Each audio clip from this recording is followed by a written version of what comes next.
So here we have the Ford S-Max on a 68 plate. I'm going to start off by showing you inside the boot, and then we'll hop in and run through some controls on the inside from there.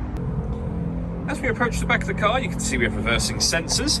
Plenty of boot space as well. Currently it's in its 5-seat format. There are 2 rear seats that can fold out to give you 7 seats in total. Okay, now that we're inside the car, we're going to start with the dials. On the right-hand side, we have the speedometer and fuel gauge. On the left-hand side, we then have the rev counter and coolant temperature gauge. In the middle, you can see the total miles of the car. They're 31,377. The information displayed above that can be changed. You can either have your entertainment, navigation, your phone, or a digital readout for the speedometer. Similarly, the information over on the left can also be changed.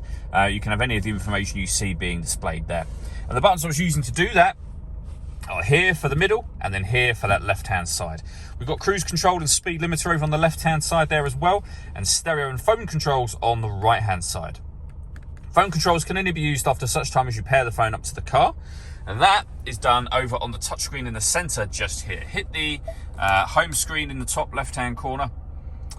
From up there, you would hit connect to phone and then add phone. Search for your vehicle on your device and select it once it is found. And then just follow the instructions on screen and on your phone screen from there. You probably noticed, but this vehicle's got satellite navigation. There's a full video showing how the sat-nav works, which you can find on our website and on our YouTube channel as well. And when it comes to music, we have AM, FM and DAB digital radio, a CD player, Bluetooth audio so you can stream your music wirelessly, and this car's got 2 separate USB inputs. So if you plug devices into those, they'll appear up here as further options for you. Working our way down, we have the start-stop button for the engine just here, CD player, main volume for the stereo. We then have dual zone climate control, so you can adjust the passenger temperature, the driver temperature and the fan speed. Any setting or any adjustment you make will show temporarily up on the screen as you make it. Once you're happy with those settings, that button will turn your air conditioning on, and it's on when that light shows. Same button again to turn it off, of course, or hit auto.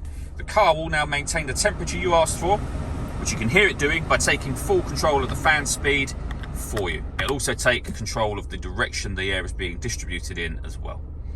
We have a heated driver's seat with 3 different heat settings, and the same for the passenger just here. Beneath that section, we have a 12-volt charging socket, 2 USB inputs that I mentioned a moment ago, and some storage down here.